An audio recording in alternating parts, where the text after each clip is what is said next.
Businesses have been desperate to get money. And one of the questions they ask is, how much money can I get for an EIDL loan? We're going to talk about that today in Advancing with Financing. Before we proceed, if there's anything that you found useful or entertaining or educational or informative or educational, did I already say that? Okay, please hit that thumbs up and comment below and let us know how you're doing if you have any questions. As the podcasters say, it really helps the show. Helps the really big show. And subscribe and hit that bell so you can see every time we publish a video on the disaster of disaster financing. Today we're going to talk about, do we really know how much money one can get from their EIDL loan application and that process? The answer is... I get to answer the question. So on the COVID-19 disaster application, which is the online portal, we don't know how much you can apply for. You don't put in an amount of your economic injury.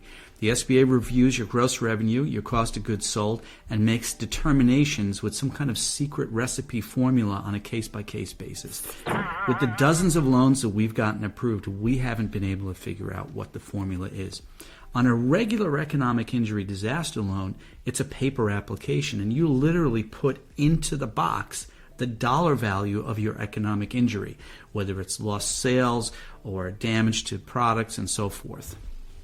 And let's just clarify, the economic injury disaster loan, that's been in existence for how many years, Trevor? 50 odd years. Okay, so typically it's been where there's a natural disaster and there is tornado, wildfire, right? So and then there's property damage, and there are other loss of sales. Well, essentially loss of revenue because you had to close down for a week or 3 days due to a storm or a fire. But it's acute and it's finite and it's in a determined time frame, which is unlike COVID-19. Right. So that is one of the reasons why it's been a little bit different in having stuff all over the map, so to speak. Well, essentially, the SBA is operating with the same guidelines for a tornado or a wildfire with a finite period of time, but we don't know what the period of time is for COVID.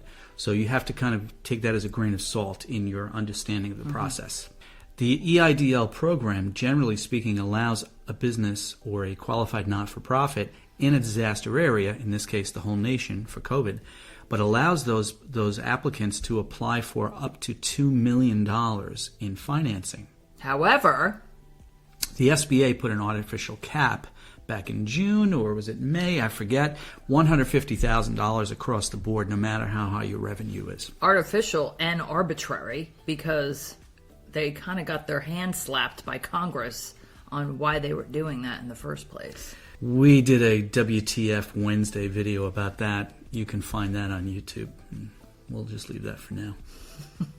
To maximize the amount of economic injury recovery monies that you can get, the accuracy of your gross revenues and your cost of goods sold, if it's applicable, is key.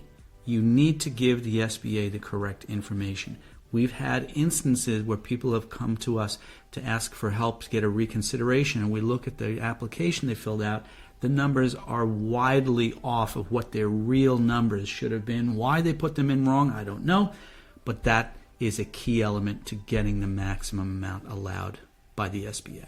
You can check our video popping up right now on what happens if you made a mistake on filling out your EIDL application. It's up there. It's up there. Or over there. Or over there. Don't forget to subscribe if you liked this video, and visit our website, auroraconsulting.biz, and you can download a free FAQ and a sample EIDL application if you have not yet applied for an EIDL application. That is still open with the SBA for COVID-19 through December 31st, 2020. I'm Linda Ray. And I'm Trevor. We are Aurora Consulting. Financing solutions for your business success story. Oh,